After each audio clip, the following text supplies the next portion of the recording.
won their third World Cup after that 6-goal thriller that went to a penalty shootout with France in the Lusail Stadium, and Lionel Messi has finally got his hands on the one trophy that had eluded him. For more on this, let's speak to a man who was on commentary duty for us last night, former Three Lions defender, Stuart Pearce. Stuart, good morning. How are you doing? Morning, Stuart. Very good morning to you both. What a game you witnessed last night, Stuart. Tell us your thoughts on it. Oh, just so fortunate to be in the stadium watching that match. It was incredible. I thought Argentina for 70-odd minutes played some absolutely brilliant football. Their passing through the lines was fantastic, and they looked, for all intents and purposes, looked like a team that were going to win a World Cup final, an absolute cakewalk. And then all of a sudden, the game turned on its head a little bit. It had everything, the game. It literally had everything. Stuart, what do you think happened to France? Because, I mean, they started 4-3-3, like with Mbappe, Giroud and Dembele on the right up the top, and then they had Rabiot on the left. Griezmann sort of played on the right of the three-man midfield. What was going wrong there? They just couldn't seem to get anywhere near the Argentinian players. No, it was a difficult one. I sort of looked at it myself and thought, are France that bad? Or alternatively, are Argentina that good? And I think it was a combination of the two, I think. You know, we've got to give Argentina credit for the way they played the game, the way they kept possession of the ball, the way they pressed collectively together. Thought they'd done that well. And every time they turned it over, they played through the lines and looked to get to the opposition's goal quickly, and I thought that was really good. You know, from France's point of view, lacked real energy up front. You know what I mean? I thought Griezmann couldn't get on the ball, Giroud couldn't get on the ball. Dembele was a disaster, to be quite honest with you. They had to get the kid off the pitch. He was that bad. You know what I mean? He's given the penalty away, and he just didn't do anything that affected the game. So when you got that many players playing that badly, and I looked at their team and I thought they're sadly lacking leadership on the pitch, you know. I saw that a little bit in the Morocco game, and it certainly was evident for the first 70 minutes in that game yesterday.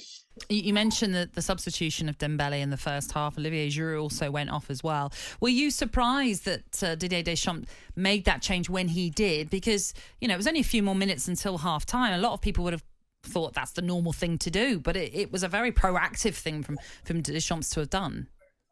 I think if a third goal would have gone in, it could have been 6 or 7. So I think he had to avert a third goal going in. I think he almost had no choice. It was like being in a car crash where you know you're going to take some pain here, but how much pain are you going to take? I think he had to do something.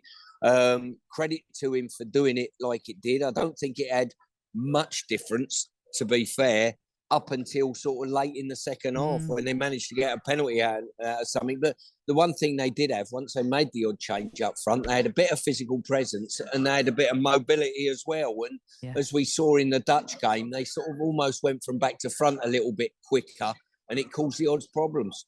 Yeah, I think he made the substitution, right, 5 minutes before half-time, not to try and get back in the game, but to try and stop them going 3-0 down.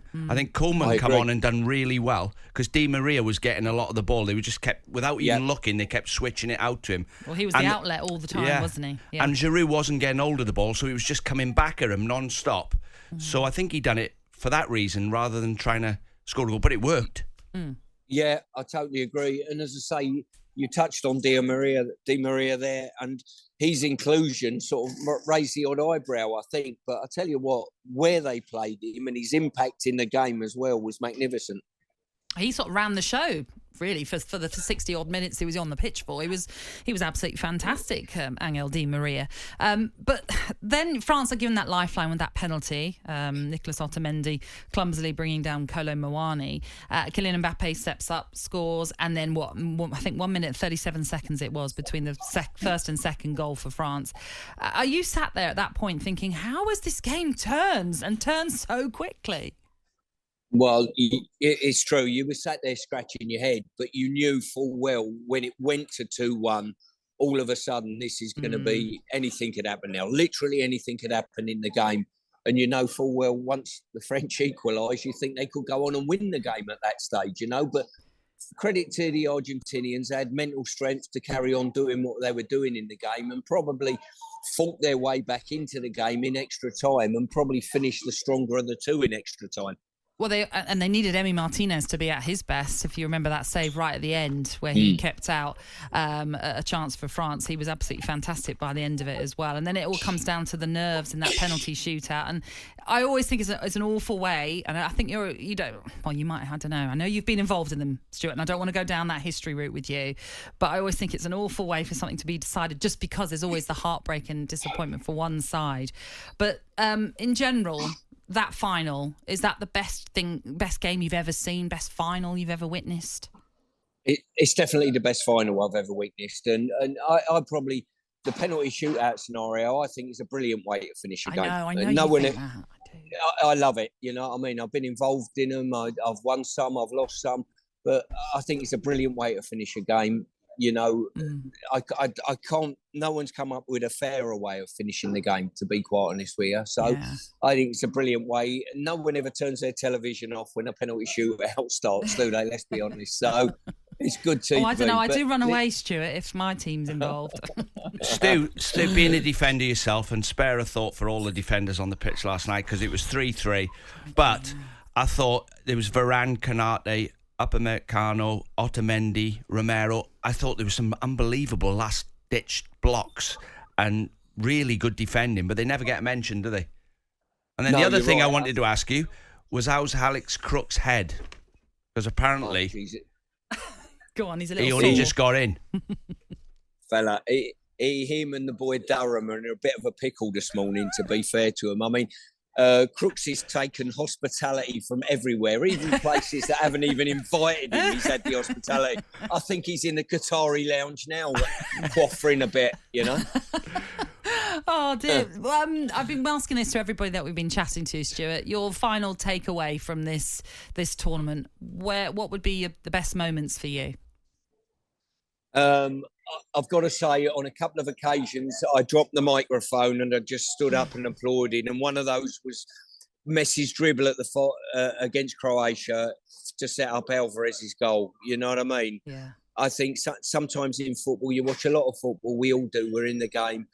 But I'll tell you what, there's very few times that you actually turn around and think to yourself or stand up and applaud an action on a pitch. That one for me was a really big one, you know, and probably the final itself yesterday and the twists and turns in the game were just brilliant. And is Lionel Messi the GOAT now, finally, for you? Or was he always? Until the next game.